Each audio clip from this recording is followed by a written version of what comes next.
Our next guest is an angel on earth whose poems make us grateful for her birth. With her words she does wow. Her book Joy Chose You is out now.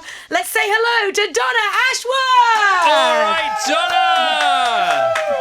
Hi, Donna! Good morning. What an introduction. Well, I've never what had a that. wonderful human being you are. What a wonderful spirit you are, having a human time. Aww. What's going on? How'd you get here? I ask myself this every single Right, come on, day. give us the headlines. Do you know, I just woke up one day and decided that being human is quite hard, and that the more we share and help one another, and really useful little nuggets of I've done this, it helped me, I struggle with this, maybe you do too, and I just went for it. I crossed the cringe, which is the thing that holds us back from doing anything new or different.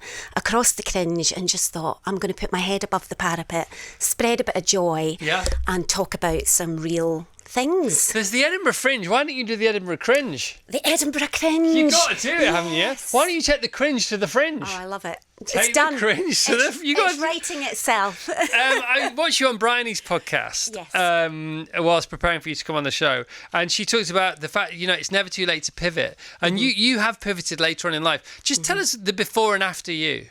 So I think I was about 45 when I started writing poetry, very randomly, out of the blue. I just went with it. You know when something's coming for you and you feel like a change is coming, and the little voices in your head say, you can't do this, you're too old, you've done your thing now. And it was just stronger. The need to do it was stronger than the need to protect myself or be afraid. Right. So I just started doing it, and then lockdown happened. And who expected that? And I sort of saw my Facebook group at the time as a place to share daily nuggets of hope and maybe help somebody else, help myself at the same time. And that, I think it was lockdown. The reason I'm here, I'm pretty sure, was lockdown. Well, that was the accelerator for many things, wasn't it? It's like when there's a war, Exactly. and technology just has to improve because you've got no choice. And Tash and I my wife and I were talking about this the other day. In fact, I've talking about some people here about it as well, just generally in life. We very rarely, if ever, if I'm being honest, we very rarely do anything because we want to. We only really do anything when we need to, and then we reverse engineer it as we wanted to. Yeah. But it's as human beings, we sort of don't unless we need to. So you found the need. Yeah. So where did the seed of that need?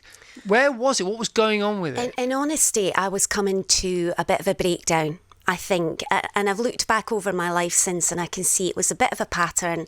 I go along, I'm fine for a while, and then suddenly I hit a wall and I think, what's the point? This is useless, I'm helpless, the world's on fire, I can't cope. And I could feel that coming, and I could see my children being in a life that was running too fast. I could see them already feeling the pressure to achieve, and I felt like everybody was running towards achievement and nobody was actually on the journey. We were all looking ahead at what the end result was. And I panicked. I just thought, I can't do this forever. I've done this for 45 years. I want the next chapter to be mindful, I want to be present. I want to experience it. I want to slow everything down, because I'm looking around and I just think the world's gone mad. So I was hurtling towards a wall that I would normally crash against that wall, and I've now learned that you can use the wall to stop, take a rest, take a pause, and go, the walls can be useful. And I just went for it, and instead of breaking down, I broke out. Interesting. That is so interesting. I'm so interested in all that. I love your book, by the way. Thank you. You're on to talk about your book, but we'll just talk about everything if that's all right. I love the book's to. great. It's great. Donna Ashworth, The Essential Collection. Joy Chose You. Words for hope, comfort, and light. And it sounds almost too sweet for its own good, but it really, really isn't. This is sort of big, hard, heavy, but good heavy stuff. It's very Charlie Mackesy. It's your take on that. But let's get back to this breakthrough. Breakdown equals breakthrough. Bryony's perfect to talk about that. I'm sort of perfect to talk about that with you as well. And so this whole thing about you only live twice. Yeah. And the second life of which only begins when you realise the first one is over, or something like that. Yeah, absolutely. And that's where you were. And it's so interesting, isn't it? Because it's not, like, beforehand, you said, I looked at the world and the world's crazy. Well, it is if you want it to be. You know, that's the eyes you're seeing it through. Yeah, the world is crazy, but the world's just being the world. Yeah. There's nothing you can do about that, you know? And it's not our fault. We do what we have to do to But survive also, in society. There was the First World War, there's the Second World War, there's the Middle Ages. It's always been crazy. That's the world's job, to be crazy. 100%, and it always will be. And what are we going to do with that? Yeah. You know, we know that. Tell us something we don't know. Exactly. And so this Facebook group that you started posting these things on in COVID, were you always that person anyway that did things like that? Yes, I've always been somebody who would, you know, they say in Buddhism that your life is a drop that jumps out of the ocean and then you fall back into the ocean, and that little jump is your life. Yes. So That's beautiful. It's my favourite. I love it. I'm the type of person that will do something really impressive and everyone will go, oh, wow, look what Donna's done. But then I don't have the tools to sustain the pace at which I set it up. Because the raindrop can't stay up there. Exactly. So then I would crash and burn. Yeah. And of course, with hindsight, we see all of that, don't we? But finding out sort of 5 years ago when my son was diagnosed that I'm also neurodiverse was a huge thing as well. So realising that I spent my whole life masking and the exhaustion that brings when you're trying to be a normal person every single day and using all your energy just to make eye contact or, you know, not freak out on the tube to get out of the door. But once you become aware of that, you then go, that was not my fault. Therefore, well done. Look how well I've done, you know, with all this going on. So it was a perfect storm for me, all of these things combined. And I just thought, isn't being human hard work? But isn't it absolutely wonderful? And if you really want to be a joyful person, which I'm not, by the way, I'm a pessimist. Not anymore. I can say I'm a hoptimist. I like to mix it with hope. Hoptimist. Nice. So, you know, a bit of pessimism, a bit of optimism, a bit of realism, a whole lot of hope wrapped up. But I've changed my mindset from somebody who automatically sees 100 ways in which everything could go wrong. Right. Like today, the voice says, you'll be terrible, they'll find you out. Don't you know, be terrible. Don't all worry of that. about it. And I've changed it to using mindfulness and, you know, the power of your thoughts, the way they produce chemicals in your body and all of that jazz. I've changed my mindset. So believing that your personality is fixed, I think, is a very wrong thing. If you think to yourself, I'm always late, I'm always pessimistic, you know, you can take control of that at any point on this journey and say, okay, how do I make new neural pathways and change that? Because I'm a bit tired of doing the same thing over and over again. So I've used the words in the daily messaging to go into the deep stuff, because you must. If you're ignoring it, that is not positive thinking, that's whitewashing. You know, you're going to come a cropper, it's going to catch you. You must go into it, but you must find a way to come back out of it with comfort and hope and understanding. And I think the most important thing is you are never alone. There are so many people out there every day who are facing something exactly the same that you're facing, or in a different way, but who understand, and all we have to do is say it. And like the algorithm on Facebook and Instagram, they'll find you if you put your little, you know, soul algorithm out, set your settings on your own algorithm. You find the people who understand, and it helps everything. And the examined life is the only life worth living. Exactly. And that's what you've done, isn't it? You've started to examine your life, and it's okay. It's all right to do that. It's absolutely okay. It's the way. You can change absolutely everything. Some things are out of your control, but your attitude and the way that you react to things is never out of your control. And if it is, you have to down the periscope and go inward and find out why you're out of control. So the tipping point was you say the tipping point was COVID then? Yeah? Definitely. Okay. Which bit of COVID? Well, I had a poem go viral in COVID, and it was called History Will Remember When the World Stopped, which was a bit of a long title. And funnily enough, Chris, somebody actually read a version of my poem on your show way back then. Oh, I remember that happening. But it wasn't my version, if that makes sense. I shan't say any more than that. Yeah. But it was recorded by a group of celebrities, which I didn't even know was happening. Right. And it went viral, and it was absolutely amazing. Yes, it was Michael Sheen and Griffiths Jones and Vicky McClure, and amazing people. And Amnesty International called me and said, can we send this out to everyone in the world? And they put it on a lovely little yellow card, and the mayor of Chicago recorded it, and it was in all the university yearbooks, and it went absolutely everywhere. And of course, that was the point at which I went, maybe I can put my name on these poems now, because I had been anonymous for a long time. Yeah, which is a good way to roll for a while, isn't well, it? you have to cross the cringe at some point. Cross the cringe. You've got to do the cringe tour. You've got to do the cringe tour. And when that happened, I thought, okay, I'll cross the cringe now. Maybe this will work. Can you give us the poem?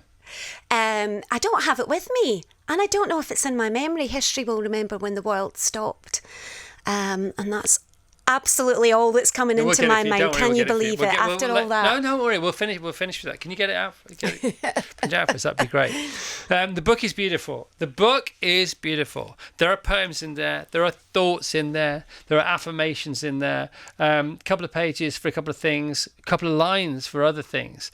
It's just beautiful. It's really, really beautiful. I'll be honest. I wasn't sure I was going to like it. I love it. I can totally understand that. And the idea is you open it randomly every day. Yeah. And the book knows the message that you need. Brilliant. And funnily enough, you were talking this morning, Chris, about you and the perspective of when you come from that point of view instead of, I would like to thank my friend. And I have a little poem called You. It's a tiny little poem. And whenever I share it, it does remind everybody of that. Thank you so much. It's called You. If every single person who has liked you in your lifetime were to light up on a map, it would create the most glitteringly beautiful network you could imagine. Throw in the strangers you've been kind to, the people you've made laugh or inspired along the way, and that star-bright web of you would be an impressive sight to behold. You are so much more than you think you are. You have done so much more than you realise.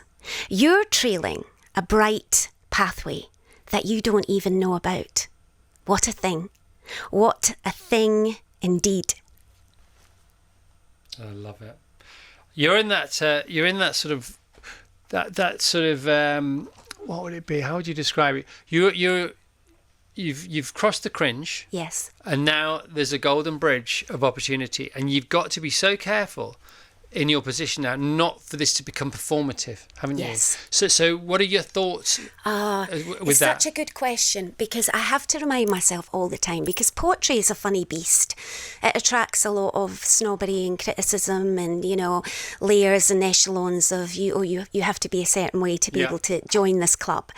But that's not why I began. The poetry is a wonderful vessel for deep conversation. That's it.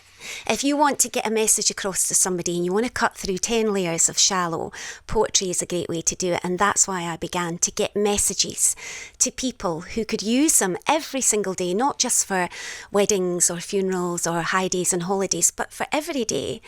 And my husband always reminds me, that's what you're doing. You're just there to bring the joy. And remind everyone that we're talking real. This is real talk. This is not for the sake of putting on a face or a mask. This is life and this is living, and we're all doing it, and it's hard. Loads of people love you. We get so many WhatsApps about you. You're a big hit at Carfest as well. I loved Carfest. Tell me about your experience at Carfest. How do I even begin? It was joyful. It was emotional. It was huge. I was really shocked by how huge it was, but how warm and friendly and community-like. Thank you. The Thank you for all atmosphere. that. But what about you? I had a blast. What did you do? What happened? Just give us a few of the highlights. I had a blast hanging out with, Julia Bradbury, who I adore, and Denise Lewis, and all the wonderful people backstage who are just as you imagine them to be. They're warm and lovely and friendly. It's such a vibe, isn't it? I just want to live backstage. Honestly, it was joyful. Mr. Motivator, great, wasn't he? Teenage me was just having a ball, and we danced. I did my lovely talk, which was so beautiful. I enjoyed every minute of it. The audience were amazing. I went to watch everybody else. I came and watched the bands. I just soaked it all up like a giant sponge. What do people want from you most when they meet you, or they want when you're on stage? I think people like what I do because it's simple and accessible and it's authentic. And we need more of that, because I'm not trying to trick anybody with wonderful, metaphors and analogies. Top 9 reasons you should. Yeah, this is about simple messages that I know that people need because I need them. Yeah. And when I meet people, the one thing, it's never a quick meeting, because the story they want to tell you about your poem in their life is never a small one. It's a huge one. It's when somebody passed, or, you know, when their friend was going through cancer, and this poem, we shared it in our group and it means the world. So, you know, these are small things on the scale of life, but they're not small in, you know, in the fabric of life. Well, there are no big things. That's the big con. Things. That's the big thing. It's all about the small. Sorry, the big con. Yeah, the only thing that is big is the con. Exactly. Everything is small. Exactly. Everything. You know, the Great Pyramids. You know, individual 100%. slabs of stone, or, you know, it's the same. You know, any great production, a thousand phone calls, 1 million phone calls. You getting here today. You know, the breakthrough, the breakdown, COVID. It's crazy, man. And kindness itself. I think people look at the big acts of kindness, but they're forgetting to look at the small, because the ripple effect of every single small thing that people do every day is huge, and it never stops. You're rippling, you're radiating that kindness still when you're asleep. When you said something nice to somebody earlier that day, that's going on and on and on in the world. What it does is, you know, it definitely helps the person that you were kind to, but it just reconfirms with yourself that's how to be. Yeah. And therefore they grow, but you grow 10 times. You know, being kind is the most selfless and selfish thing you can do, because all the stuff you consume to try and feel great doesn't work. And if you're kind to it really works. And it radiates on, and then they go forward and do it to somebody else, and you can see how that can go on and on and on. You write about happy on page 17. They say happiness is a choice, but I think it's peace that we can choose. Peace is it for me. Peace is the baseline. That's it. Let everything else come and go. You can't really feel true joy unless you're also experiencing your sadness and all of the other things. You have to, but you can have a baseline of peace, so you can not invite chaos in, and that's peace is the beast. Peace is the beast. Yeah, we like peace. The edge, this is page 47. Standing at the edge of a new chapter can be scary. The desire to run back into the pages you know so well is more than tempting, but you must keep moving. Chapters, and even the good ones. And even if you linger in the past too long, your story cannot unfold the way it should. We're talking about this again this week. You know, if you want to maintain something, it won't work if you just maintain it. No. If you move forward, you know, you have to plant new seeds for there to be the same flowers this year as last year. Absolutely. You can't just hope the same flowers will come. It's not going to work. You have to keep moving. You've got to go forwards, haven't you? You've got to go forward. The go forwards with, you know, full intention, 100%, and the best you can hope for is to be where you are now again next year. Yeah, and it's like a loop. So I don't see it as a straight line. I see it as an infinity loop, because sometimes we feel like we're going backwards when, you know, we lose someone or something changes in our life, and we feel like all the good stuff that we'd built and work on ourselves has gone back the way. But it's not. It's always moving forward. Great. It's just looping. Yeah. I love Before You Sleep. I took your book to bed last night, and I'd already read it, I promise you. Before you sleep, leave the guilt on the floor. Buy your slippers and robe. Your worries may nestle there too. Let shame and embarrassment slip through the door. There's no place for such things here with you. Let memories of laughter, words aim to warm. Fill up any space in your head. Remember the smiles of the love you love. Let those treasures come with you to bed. You did all you could with the day that you had. You led with that heart full of love. You toil and you care, and that's always enough. So release that dark load above. Now rest, close your eyes, let your fears melt away. Give in to the slumber you crave. You are giving your all to this cycle of life. Welcome dreams and await a new day. Who doesn't want to go to bed having read that every night? I just had such a surreal moment that you were reading one of my poems. Yeah, well, hang on a minute. When did you write that? How did that little baby come to be? They come all day. I left Carfest and I wrote this little poem about Carfest called The Glue, and I forgot all about it and found it in my notes about a week ago, and I shared it and everybody loved it. And they're just little messages that pop in, and I decided at the very beginning that I wouldn't edit them and I wouldn't critique them or work on them. So I would share them immediately so that they went out as they arrived. Yeah, raw. They were pure. And that way I couldn't allow the sort of inner voices to shave away what might have been the best bit. I don't know what the best bit is because I can't be the judge of that. So they come and they go out as simply. And I think that's saved me because I've written thousands now. And I don't think I could have done that if I hadn't made that pact in the beginning to just not edit. Yeah, I think that's very healthy. That's very healthy. So many people love you. Tanya, listening to Donna, so inspiring. She's one of the very best humans, creating such a ripple of kindness. What a gorgeous lady, says Kat. These are longer, I'm just praising them. Joe says, bought my 3 daughters Donna's book, Wild Hope, last year for Christmas. They had lost their grandmum, Joyce, and her poem, Joy, that was perfect for them. Love, love, love. Her words, a message. This is the only station, Virgin Radio is the only station within news broadcasting that has more women listening than men. What can you say to blokes, please, Donna? Do you know, I would love to work on a book of these messages for men as well, because most of my audience are women, but I'm starting to get more men coming to my events, and it's such a wonderful, wonderful thing to see, because these ways of communicating, you know, these simple ways, you say, my mental health is not good today, I'm struggling a bit, I've got this thing going on in my thoughts, and it can be enough to literally put you on the path to getting over that, just that one little share. So I would love to see more of this for men. Women need to gather. We have to gather. It's intuitive, you know, it's ancient. It's like the healing circles of women.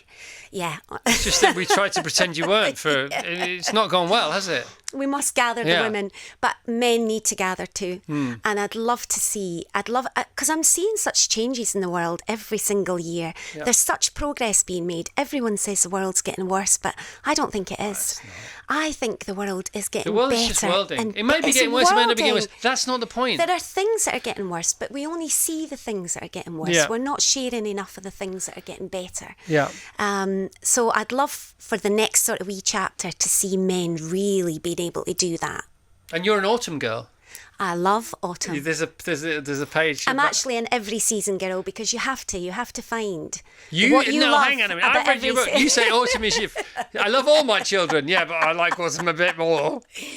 I do love autumn. It's the letting go. It's like what a day today is, by the way. Today, I wish you could see this, everybody, but London looks like a 3D image that somebody's made up. Somebody fabulous, because lit by God. It is. Glorious. Tell us about the letting go in autumn and that metaphor. Well, you've got to look outside the window for every season to see what you're doing. What am I doing? Yeah. Am I wintering? And that's the am I handbook, summering? isn't it? That's the handbook. Yeah. You can't summer in winter. You'll exhaust yourself. There's not enough light. Yeah. So you have to go, I'm wintering. I'm hunkering in. Time. I do my big stuff. But you talk about doing your big stuff in the morning. Yeah. You know, that's really vital in winter. And autumn is about letting go and knowing, having the faith that everything will renew next year in spring. And you have to let go to get back. You have to let go to rejuvenate, to regenerate.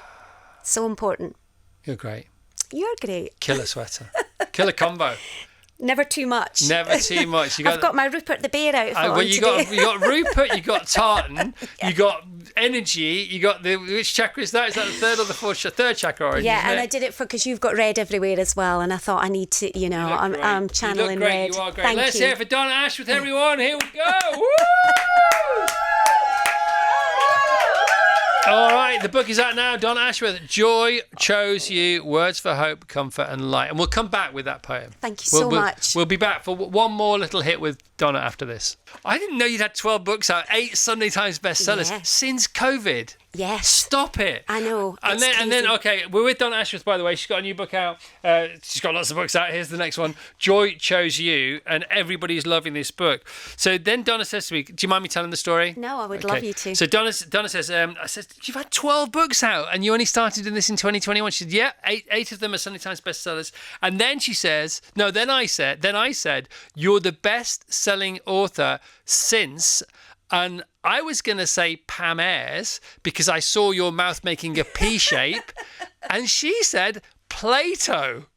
You've sold more books than Plato. I've actually just realised it's Homer, not Plato. It doesn't Sorry count then. about that, everyone. I am menopausal. What Right, can I say? then we touched on about Pam Ayres, Who I adore. who doesn't? By the way, if you don't love Pam Ayres, that What's says a lot wrong about with who you? you really are. You need to have a word with yourself or go and see someone. Pam Ayres came to see you? Pam Ayres and her wonderful husband, Dudley, came to visit me at my house in Scotland, and I took one photo for social media, and you've never seen a more delighted human in your life. My face was just beaming. I just could not believe. What's she like? She's exactly as you want her to be. Well, how did you want her to be? Well, I wanted her to be warm and effusive and funny, confident. but really real and authentic. And she is exactly like that. She's a bit punk as well, isn't she? She is, and she gave me some amazing advice. What did she tell you? She said to me, I said, well, I just get so nervous, Pam, and my mouth goes all dry. My thing is to go on and tell everybody that I'm nervous, and then it'll go away. And she went, oh, you don't want to do that. Don't tell them you're nervous. And I was like, oh, okay. And she went, no, you've got to get on with it. And sorry about that terrible accent. But she gave me so much of her time and so much golden advice. Yeah. And her husband, who works with her. And how come she came to see you? Because I met her at the Morecambe Poetry Festival, and we got chatting. As is the way in this life, the people that I've met along this journey have been incredible. And you meet people and you go zoom like a magnet, don't you? Yeah. And they were doing an event in Scotland, and they were driving kind of in the area at some point, and they just came. They were in Scotland. They were in Scotland. Yeah, that's it. Just good, close enough. Yeah. And it was one of the best afternoons of my life. And then we could start talking about the fact you live in the hills. Yeah. Is up in Stirlingshire. Yeah. Tell us about that. So we live in the most idyllic place in Scotland. Scotland is idyllic. I mean, and there's so much. They say that God practiced for 6 days, and then he went and made Scotland. Scotland is beautiful. But we're on a glen, so there's waterfalls behind our house, and the Ochil Hills are right there. And my bedroom window is like a bay window. It looks out over the valley, and I'm always posting it. So with the sunset. I need to see some of these photos. And it's where I sit and do my writing, because it's like, this is being alive, looking out that window. It's your writing partner. The trees, and it's never the same view twice. So we're very lucky. We moved back. My husband's English, so getting him to move to Scotland was always going to be tricky. Yeah. But now he will not leave it. And waterfalls. I hear news about waterfalls. And yes, sadly there is a waterfall in my kitchen this morning. No, I was talking about the ones that you do have. You are surrounded by waterfalls as well, though, aren't you? I am, and they're beautiful. But there's a storm there today, and it's coming through my. It's coming through my kitchen roof, sadly. So it's not always wonderful living out in the countryside. It is always wonderful. Gosh, I'm so. No, it's beautiful. I'm properly jealous, and I live by the river. We've got a great house and a great life, and I'm very grateful and lucky than I ever should be. But I'm still jealous of you. Well, I came to Henley Festival recently, and that part of the world is beautiful. Oh, it's great. Going towards, you're diving into the Chilterns. So inspirational. It's the springboard for the Chilterns. Absolutely. And the Chilterns are it's like the Lake District or the Gower Peninsula or Cornwall. Britain's not the biggest country in the world, but we fit so much in. Beautiful. If you look at the mountain ranges in Scotland, it's all that in Scotland, which is in Great Britain. I know. And it's so important what you look at every day and what you're surrounded by. And even if you've got like a wee green corner in your apartment, with a few plants and flowers and things like that, it has a massive impact. You can't out-train a bad diet, and you can't overwhelm a bad environment. No, you can't. No matter how much energy you've got, you'll just run out of road. Yeah. You've got to, if you can't always, but if you can, you should make the environment as conducive to the person you want to be as you possibly can. It's so easy to do it as well if you can't get out in the countryside, or you can make your little corners. I've seen people do it, and it's just that you just go and sit there and feel better. Yeah. Always. All right. You're amazing. You're amazing. You're amazing. Can't wait for the Cringe, the Edinburgh Cringe. Yeah. I'm in. Leave us with a poem, please, Donna Ashworth. Okay, thank you so much. This is the one that I wrote after Carfest, and it's called The Glue. Perhaps this world is broken, on fire, doomed to expire. But right this second, somewhere, someone has flowers in their hair to bring the light. And someone, somewhere, sits awake all night just to hold a hand. Take a look. There are people running miles in silly suits to show their care. And yes, this world is shattered everywhere. But there is glue, and it is me and it is you, picking up pieces of each other to get through.